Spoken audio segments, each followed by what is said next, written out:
Breaking news. Bakit aatakihin ng Uganda ang Iran?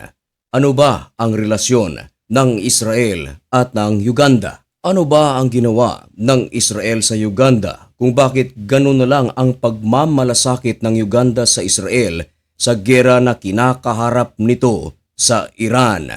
Binantaan pa ng Uganda ang Iran na sa loob ng 72 hours ay kaya nilang kunin ang Tehran. Yan ang ating pag-uusapan sa videong ito. Pero bago ang lahat, ay huwag kalimutang mag-subscribe. Samahan mo na rin ng like ang videong ito at i-click ang notification bell. Napakalaki kasing tulong yan para sa aming mga content creators.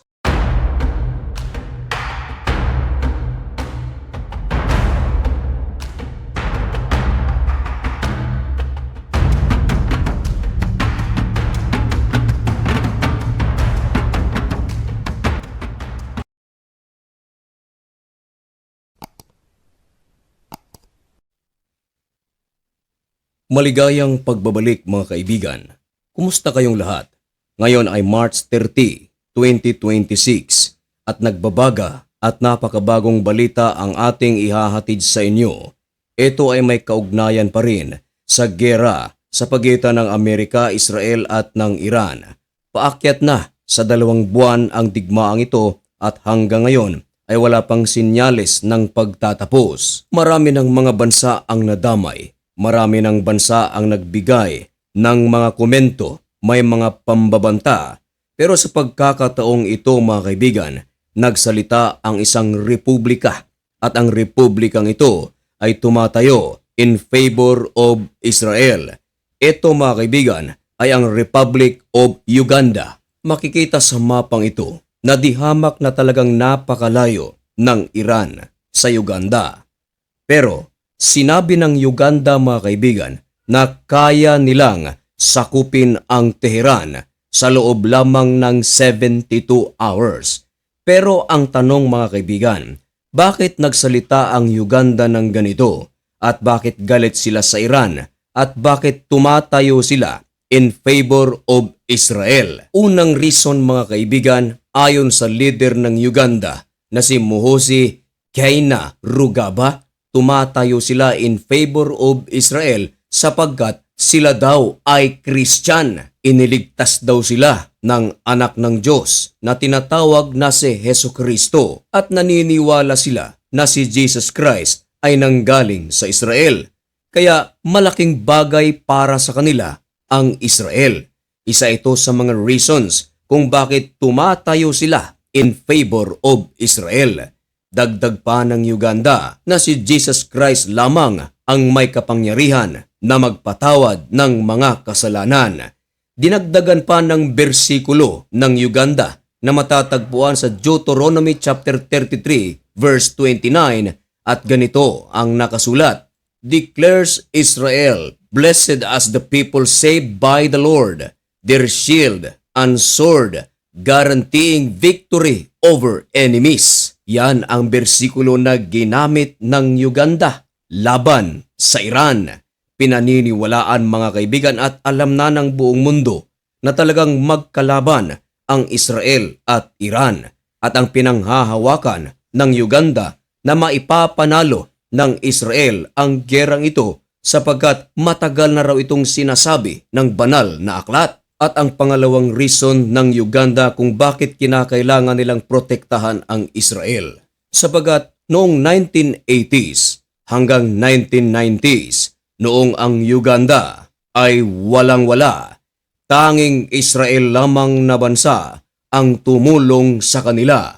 At dahil sa tulong ng Israel, ang GDP ng Uganda ay pataas na ng pataas at sa kasalukuyan, ayon sa leader ng Uganda, ang kanilang GDP ay umabot na sa $100 billion.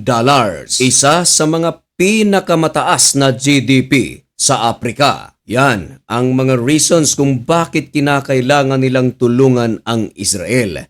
Dagdag pang ng Uganda na isang tawag lamang ng Israel o ang kinakailangang gawin lamang ng Israel ay tawagan sila at nakahanda na raw ang kanilang puwersa upang tulungan sila at ilang oras lamang ay magagawa na nila ang kanilang nais na gawin sa Teheran. At marami pang mga bagay kung bakit mahal na mahal ng Uganda ang Israel.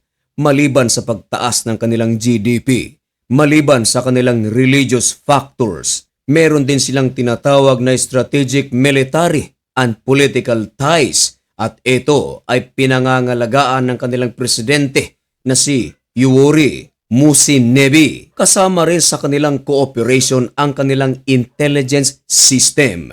Nagbabahagi ang Israel ng kanilang kaalaman sa Uganda pagdating sa intelligence. Nagsasagawa rin ng mga military exercises ang puwersa ng Uganda at puwersa ng Israel. Kumbaga, meron silang palitan ng mga ideya at kaalaman tungkol sa seguridad.